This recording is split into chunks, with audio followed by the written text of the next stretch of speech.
Bom dia, queridos. Nessa manhã nós estaremos fazendo a nossa reflexão e hoje nós faremos dois textos, um lá no Antigo Testamento, outro no Novo Testamento, mas os irmãos vão perceber uma semelhança entre os dois, apesar de eles terem sido produzidos em tempos distintos, em momentos bastante distantes um do outro. O primeiro encontra-se lá no livro de Salmos, no capítulo 73, versículo 26, que ele fala assim, ó: ainda que a minha carne e o meu coração desfaleçam, Deus é a fortaleza do meu coração e a minha herança para sempre. O segundo texto está lá em segunda carta de Paulo aos Coríntios, no capítulo 5, versículo 1, que diz assim: sabemos que se a nossa casa terrestre deste tabernáculo se desfizer, temos da parte de Deus um edifício, casa não feita por mãos, eternas nos céus. Deus abençoe a leitura da sua palavra no nosso coração. Viram? Dois textos bastante semelhantes um com o outro. Mas se você ouviu atentamente essa leitura, por conta dos tempos, né, diferentes de um para com o outro, a preocupação lá no livro de Salmo era com as questões relacionadas à batalha espiritual, ao dilema que sempre ocorreu no coração do indivíduo, que é o relacionamento do ser humano com Deus e os conflitos que advêm do fato de o homem ser pecador e servir a um Deus santo, de algo que a gente percebe que é nítido também hoje. Acontece também essa guerra, essa batalha, essa luta. Nós nunca estamos satisfeitos com a nossa vida espiritual, estamos querendo sempre avançar, queremos crescer, e é exatamente por isso que o salmista lá no Antigo Testamento, ele dizia que ainda que ele pecasse, ainda que ele falasse, ainda que o coração dele empurrasse ele algumas vezes para fazer o que não era correto ele fazer, ele tinha uma rocha, ele tinha uma fortaleza, que era a mão amparadora e protetora de Deus ao guardar e ao proteger. Esse era o consolo do seu coração.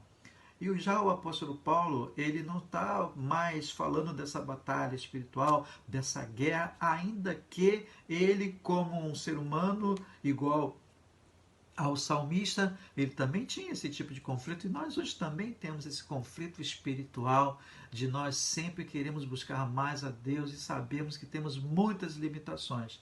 Mas o pensamento de Paulo naquele momento ali era outro. Paulo estava preocupado com o seu físico. Paulo estava preocupado com a vida, não em perdê-la, mas em sabendo que, ainda que perdesse, ele tinha uma recompensa maior. E esse era o conforto do seu coração. Essa era a certeza que Paulo tinha para que o mantivesse de pé, vivo, com propósitos definidos de fazer a vontade de Deus, ainda que em alguns momentos viesse pensamentos ruins na sua mente.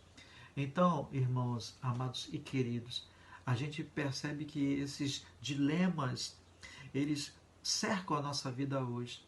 A gente às vezes olha para o nosso corpo físico, sujeito a tantas doenças, tantos males dos dias em que a gente vive.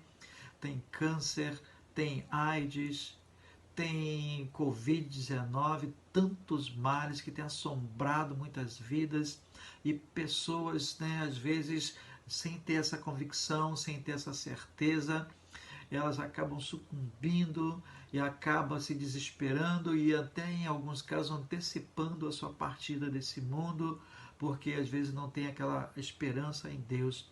Porque o apóstolo Paulo fala que ainda que esse tabernáculo, que a nossa vida se desfizer, se ele adoecer, se ele enfermar, se acaso ele vier a óbito, nós não devemos nos preocupar, porque nós temos uma casa eterna, uma casa celestial que foi reservada por Deus. Ainda que seja boa a nossa vida aqui, ainda que gostemos das reuniões familiares, ainda que o nosso ciclo de amizade traga para nós alegrias momentâneas, prazerosas, que fazem com que a gente queira viver cada vez mais e mais, mesmo assim, se a dor chegar, se a enfermidade bater à sua porta, ainda que seja a mais danosa, a mais cruel que exista, creia que você que crê em Deus, você tem, quando partir daqui, uma morada eterna guardada por Deus no céu para ti. Que Ele te abençoe, em nome de Jesus. Amém.